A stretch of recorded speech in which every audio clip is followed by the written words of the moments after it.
Life can change in an instant. If you've been hurt in an accident, suffered from medical negligence, or are facing criminal charges, you don't have to face it alone. At Ryan Miller & Coburn, we're here to listen and fight for you. We're your neighbors, traveling across Montana to stand by your side as your link to justice. Real people, real help, right here in Montana. Ryan Miller & Coburn, your Montana attorneys. Excited to be back with you here in December. The aim every year is to be playing football in December, and here we are. I think with a great opportunity in front of us, and that's all you want. Reflecting back on what seems like a long time ago over in Missoula, I think we did enough to win that day.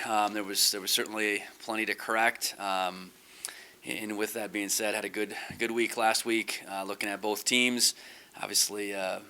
Yale prevailed on Saturday, so our focus completely shifted them on practice that we had late on Saturday, and we were back at it today. So, these opportunities we don't take lightly, and we're set up to be at home, but all we're guaranteed is this one game in front of us. So, saying that Yale brings in a very resilient team.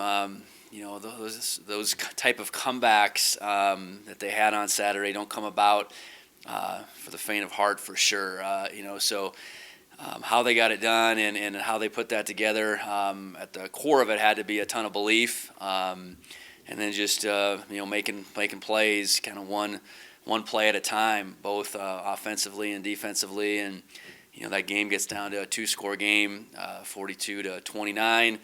They make the plays on defense to get the ball back, and they score, and they do it again. And before you know it, they're up by one, and they're able to close it out. So awfully impressive for them to win that game. And even going back a couple of weeks, awfully impressive for them to beat an undefeated Harvard team, to win the Ivy, to win the AQ. So they're certainly on a roll, winning 7 games in a row right now. And success for them starts on offense. Quarterback-wise, Dante Reno is a really good quarterback. He's capable of making all the throws. Being a coach's son, I'm sure that plays into his decision making and just how he orchestrates their offense. And Josh Pitzenberger, they certainly have one of the best running backs in the country. Over 1,400 yards at this point, and in some ways, he just kept getting better for sure on Saturday. And receiving core, I think, is a really dynamic group, and they were without their top receiver this past Saturday, and Nico Brown. So, a lot of ways to threaten you on offense, and it does certainly start with the quarterback. Defensively, they're holding teams under 20 points to this point, and while Youngstown had some success certainly when they needed to get the stops, they kept getting them, and they play a lot of guys up front. They were playing without their best defensive end, number 2, Larry, in that game. So impressive what they did without him. I think their linebacking crew is 24, 8, and 4. I think is the nickel. Those 3 are their top tacklers and very active. So defensively. They do some really good things, and it does start with just the way they can roll guys in up front and make things challenging. So we're gonna have to play well. There's no doubt about that, and that's the charge this time of year, to keep upping our game. Our health is in a really good position at this point in time. We did lose J.J. Dolan for the season, so really unfortunate. J.J. was having a heck of a year for us and was doing so many things, whether it was defense or special teams. But beyond JJ, we are as healthy as we could be at this point in time. So with that, I'll open it up, and again, excited for the opportunity to be playing ball. The statement you released on Wednesday, I was wondering if you could speak any more on that. Yeah, I think looking back at last week, this time of year is really complicated. You can see it happening all across the country. 25 overlapping with 26 as far as football teams, and there was certainly interest, I would say, on my part in looking at a different position, and that interest by the time we got to really Tuesday, but then Wednesday had gone away. So putting out a statement stating that we're moving forward with what we got going here was really the gist of it. I do appreciate the university stepping up with increased investment. I'll leave it at that. But yeah, this is complicated times. There's no real good, clean way to navigate any of it. And I'm just excited to be here and coaching this team into December. Yeah, the playoffs and just the program you've been with, I guess, what has been kind of the biggest reasons for wanting to be here as long as you have been now? Well, that's it right there. I mean, our ability to have success, the support we get, while we're FCS, our support and the opportunity to win football games, coach great young men, is great here. It really is. And, other places might have some more things on the periphery that people see, but as far as, the guys we get to coach here, the opportunity to win games and win championships, and the support we get not only on Saturdays but throughout the year is what you're looking for as a head coach. And we need to keep pushing the envelope. I know that. We do want to sit still. I know that, and I hope that this commitment by me, and our players, almost brings on a renewed commitment by all those that want to support us. With JJ going down, I guess shortly after Taki coming back, how do you kind of feel about the depth on the back end now? Yeah, I think Taki's feet were underneath him for sure. And at the same time, I think Bryant still is that flex guy that can play both free and nickel. He's been doing it all year, as had JJ to some degree. Tim Thomas, who played in 4 games, we were able to redshirt him, becomes that next man up. I think Tim gained some really valuable experience. He'd played his 4th, and Taki was coming back, so we decided to, just to pump the brakes on him. But glad we did get him the experience that we did. I think Coulter Petrie's continued emergence, Mason Deathman's continued emergence at the strong safety just give us, 2 more, beyond able bodies in the safety room. I know we haven't had to play Caden anywhere but strong safety, but he certainly has flexibility as well. So still a pretty deep room. Again, hated to lose JJ because of just the year he had. More on a personal note, he had such growth and had become such a key player for us.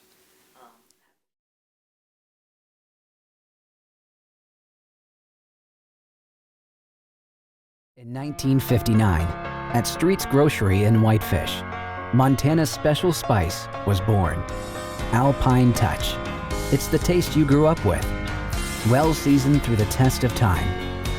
As the tradition carries from one Montana generation to the next. From its humble beginnings to a trusted brand, here's to the next 60 years. Alpine Touch. Montana's special spice since 1959.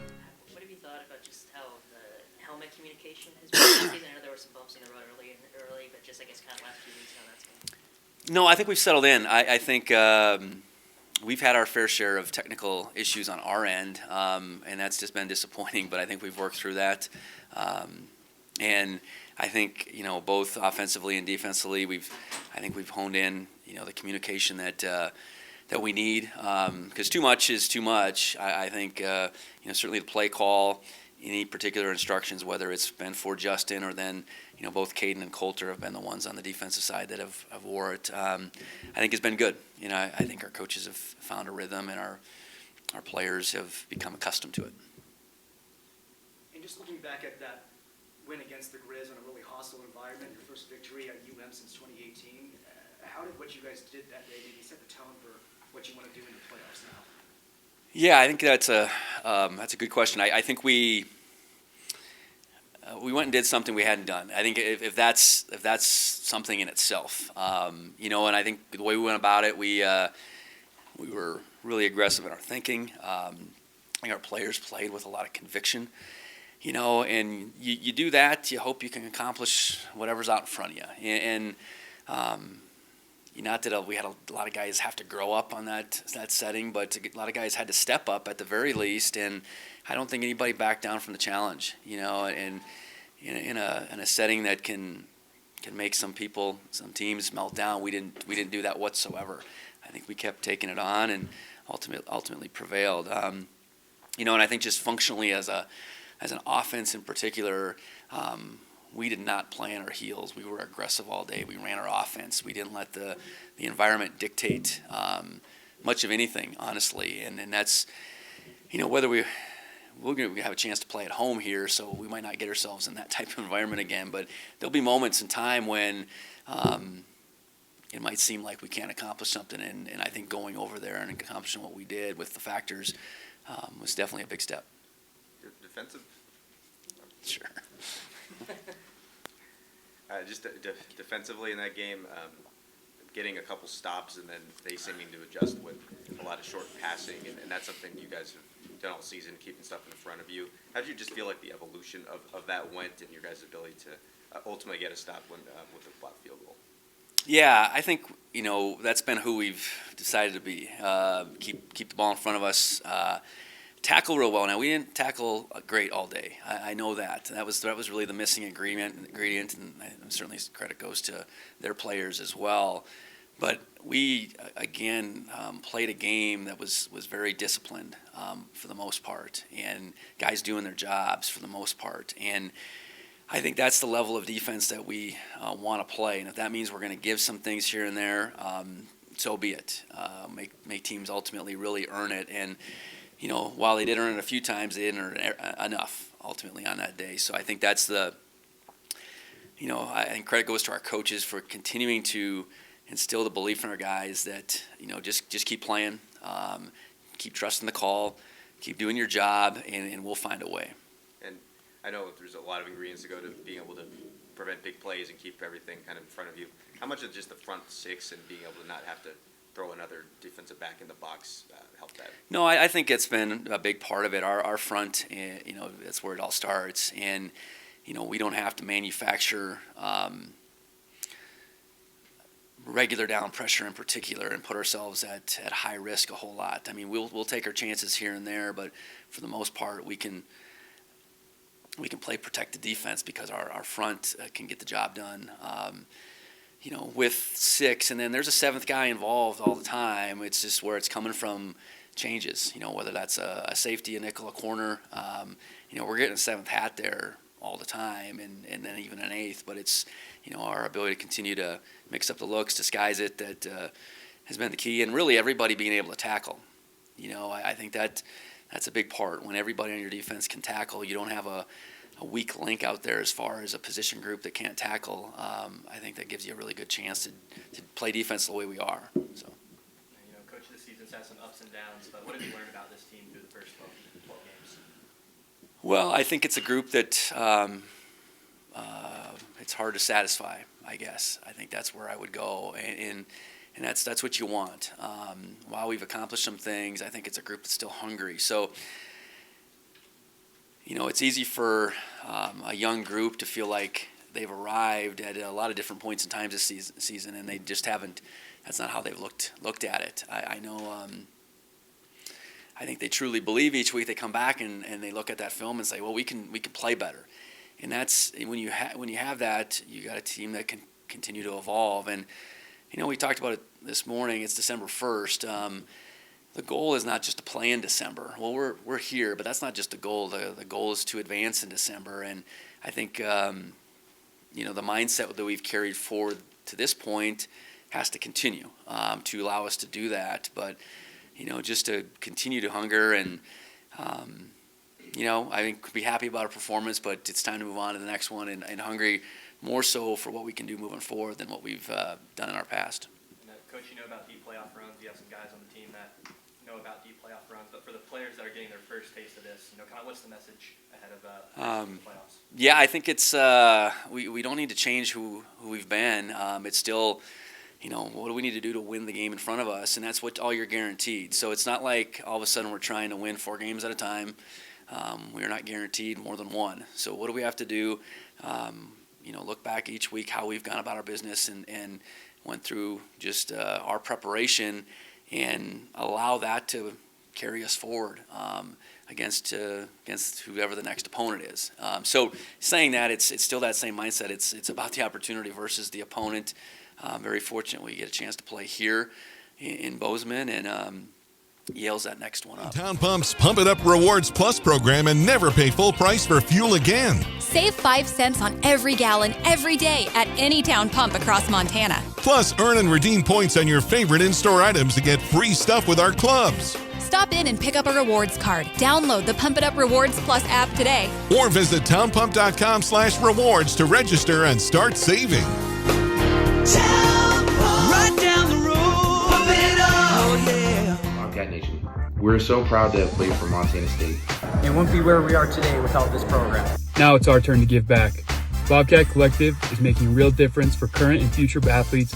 Montana State gave us a foundation to pursue our NFL dreams. Join us in building something special, because when we invest in our athletes, we invest in the future of Bobcat football. Go Cats. Go Cats. Go Cats. Go Cats. Join the collective today. Go Cats.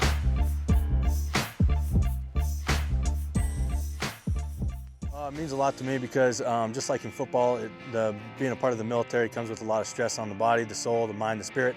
And so being able to promote a service that is able to give these individuals who sacrifice so much for us a place to recharge and get well and feel better, it means a lot to me because I got a lot of family there, and I understand it because I do some of the similar stuff through football.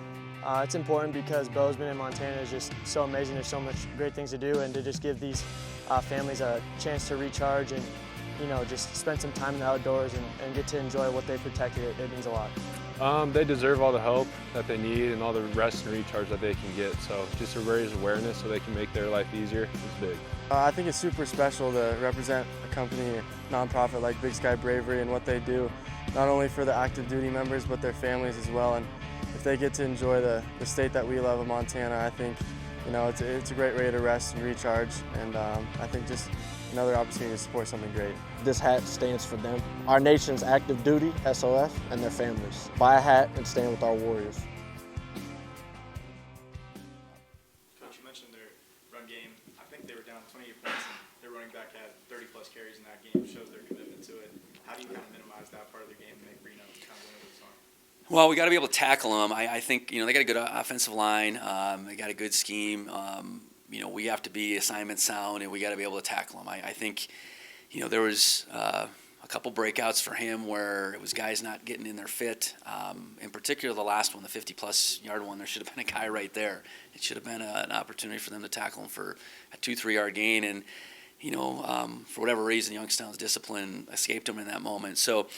It's the same ingredients that have allowed us to really slow run games down all year, and wherever he stacks up, I'm sure he's near the top, and just make them earn it, and ideally, get them behind the chains where they can't run it on all 3 downs. A big part of them being able to run the ball in the second half was Youngstown not staying on the field, and Youngstown stays on the field at all from the middle of the third quarter on. That the run game side of it goes away. But credit to Yale, they found a way to get him off the field to provide those opportunities. They were able to score quick and bounce right back and get another opportunity. So he's good though. He is, and they got a good RPO game off their run game. So and Reno runs that very well. So it's a delicate balance about what we need to take away, and it first needs to be the run game and then really challenge the RPO game.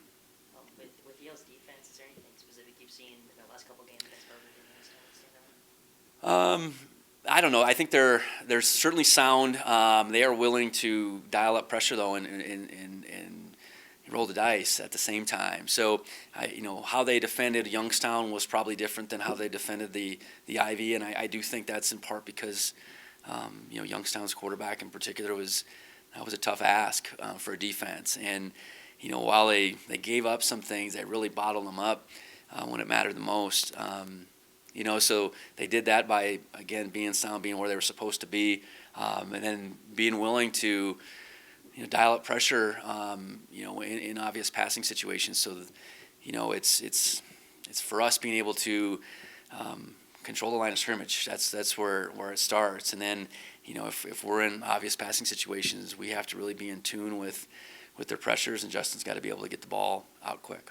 And then just one more on the helmet communication. I know Caden, obviously team captain, greened out, but like, any specific reason for Coulter? Just keep him with the same position. Gotcha. You know, I think defensively, what we found early is, you know, Neil had it, and then we were going to roll linebackers, and it just, if Neil was out of the game, how was that going to look without having musical helmets on the sideline? So, you know, going to the strong safety position just made the most sense. And little to do with Caden being the captain by any means. It was just, you know, he was going to be out there, and if he wasn't, it was going to be Coulter. And just trying to, you know, have a functioning situation where we won't have guys switching helmets all the time on the sideline. Speaking of Caden, Defensive Player of the Year, Justin, newcomer, then your third Coach of the Year. Any thoughts on those and the other all-conference selections? Yeah, you know, I think, you know, Caden certainly what he did over the last 3 weeks, really, you know, winning the Player of the Week each one of those weeks, making the plays he made, I think was an extension of how he had played in the first 9 games. The ball found him, obviously, in those 3 games as far as the interceptions go, but, you know, he positioned himself well to win that award, and, you know, certainly really proud of him for that. And again, it's not about just those 3 weeks to me. It's about what he did all season. You know, Justin winning the newcomer, obviously his impact on our program, beyond significant. I know he had to be kind of right there, you know, for the offensive player, but you know, he didn't get that, and there was a bunch of good candidates for that. So, you know, I think Justin's impact in winning that award, you know, in this day and age, to win newcomer, I mean, that is a good award, though. I mean, when you think about it, just all the different newcomers that people bring in, whether it's transfers or, you know, freshmen that haven't seen the field yet. So I'm excited about that. And, you know, I think the fact that we won our 3rd championship, I think that coincides with the Coach of the Year. So I think that's definitely a team award reflective of our ability to, you know, go through the season undefeated in the conference. And, you know, I think the all-conference team, I don't know. I think we had 5 first-teamers, 1 on offense, 3 on defense, and then 1 on the special teams. I think that kind of reflects the type of team we have. You know, we're more about our team. Our team is the star. I think that's the coolest thing about this group. Yes, we have some standouts. We have some standouts that deserve recognition and got it, whether it was first, second, or honorable mention. But I think our team is the star, and I think that's what everybody was after. And you know. Sometimes you have teams that have these guys that have accumulated, like last year. We had a whole bunch of guys that had these long careers and kind of established themselves. We don't really have that this year. We have a younger team, and I think that reflected the number of guys we had selected. Coach, this being the first time that Yale and Montana State have played each other, what unique opportunities or challenges does that present for preparation? I think the one thing, you know, when you play, I think in particular the East Coast conferences right now, is there's no real point of reference. There's no crossover. There gets to be some crossover with Missouri Valley. There gets to be some crossover, you know, with schools in the South. But, you know, with the East Coast teams, there's really no crossover with our league. Period. So, you know, your ability to even compare scores is very, very limited. You know, certainly, you know, with the Ivy League playing in the playoffs for the first time, I know that was a big thing, and they may have had 2 teams make it. One won their game in Yale, and one didn't in Harvard. So I don't know. I think it's just the unknown of how, you know, how does this team, how would it stack up in the Big Sky? And they probably look at the same thing. How would we stack up, you know, over the course of their regular season? So let it play out on Saturday, and, you know, again, excited for the opportunity. Cash One Pawn, Missoula's #1 pawn shop. You want money? We got money. You need money? We got money. We're cash. Do yourself a favor and make Cash One Pawn part of your online shopping habits. Cash One Pawn has an awesome online inventory, everything from firearms to power tools to speaker equipment to jewelry. Visit Cash One Pawn today. Cash One Pawn. 8720 Roller Coaster Road, CashOnePawn.com. Thinking about selling your home in Missoula? Here's the truth. Buyers are still out there, but they're being picky. That means how you market your home matters more than ever. I'm Ty Hobbs with Hobbs Homes at Keller Williams, and my job is to make sure your listing stands out. From strategic pricing to professional marketing, stunning photography, and targeted advertising, I'll position your home to attract the right buyers and get you the best price possible. In today's market, it's not just about putting a sign in the yard, it's about telling your home story, creating urgency, and negotiating every dollar in your favor. If you've been on the fence about selling, now's the time to talk strategy. Let's see what your home could sell for and how we can make it happen. Will you marry me in your future? Or maybe you do it all over again. Hi, I'm Brian Toon with Jewelry Design Center, inviting you to come see the largest selection of Will You Marry Me in the state of Montana. The brightest diamonds of every shape and size, unique settings built to last, and skilled jewelers on site offering free sizing and maintenance for life. Because that's how long we want to be your jeweler. Jewelry Design Center in Missoula, on Brooks, across from the Montana Club. Coulter, time's yours. Hi, Coach. Can you hear me okay? Gotcha, yep. Yeah, on that note, I mean, Yale's only played something like 30 opponents ever, because they've only ever usually played Ivy League teams, but they do have such a rich history with, all these national championships and All-Americans in college football, Hall of Famers and stuff. So what do you think of just sort of having an opportunity to be a part of that history at such a storied school? Yeah, obviously the game of college football began in the Northeast, and Ivy League schools like Yale were at the core of it, and their success in the early 1900s on the national scene was significant. And while football maybe lived in a pretty small space in the grand scheme of things at that time in this country, they were still one of the preeminent programs. So, and I think, as the Ivy League has continued to go on for many, many years without the playoffs, I do think they've still held on to a rich history. So now, getting into the playoffs here, and by no means like settling the score or anything like that. I just think it's probably good for FCS football that's not going to be this lingering question. And where does the Ivy League fit? That probably has been a question for a long, long time. So, the playoffs at our level, really sort things out, and excited for the opportunity to play them, and again see how the Montana State, the Big Sky, matches up with that conference. In general, this time of year is always fun on our side. You get to learn about all these different schools and different programs and stuff. It seems like a great opportunity, though, for your football program to have a national platform, be on national TV, all these different things. So what do you think of just that opportunity for Montana State?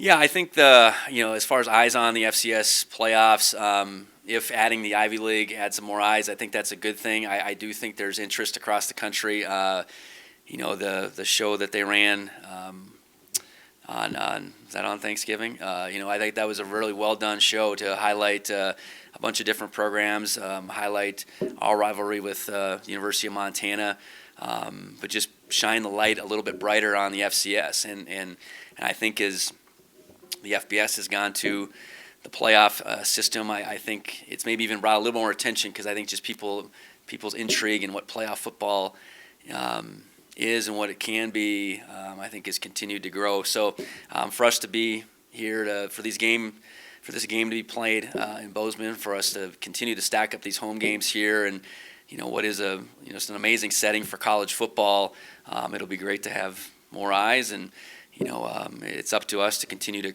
create those opportunities as the weeks go on. I know you talked about the win in Missoula and just the way that sort of sets the tone for the playoffs, but the fact that you played two of the top 8 seeds right before the playoffs started, how much does that help you sort of sharpen your sword, so to speak, going into the playoffs? Yeah, I think we come in more battle tested than we would have, say, 3-4 weeks ago. And we knew those games were sitting there at the end of our schedule all year, and I think, as a young team, I think our continued growth and not looking ahead through a stretch of the season was really significant. But then being able to answer the bell, both the evening against Davis and then the afternoon against Montana, I think, at minimum, let's say it propelled us in the position we are for sure. Without those 2 wins, we wouldn't be positioned the way we are. But I do think from a continued growth perspective of just who we are and who we can be, I think it's put us put us in a good spot. But we're at the point now. There's 16 teams left. Everybody has a clean enough slate where just you win in advance, and that's all we're after. I think your record to this point certainly does matter. Your seed does matter, but at the same time, it doesn't guarantee anything. You made a comment a couple weeks ago of Justin Lamson being not at the same time fiery and steady. Does that come naturally to him, or is that something you guys worked on, or is it a combination of both? How do you get a guy that is Yeah. really fiery and also so he? Oh, I think the steady part,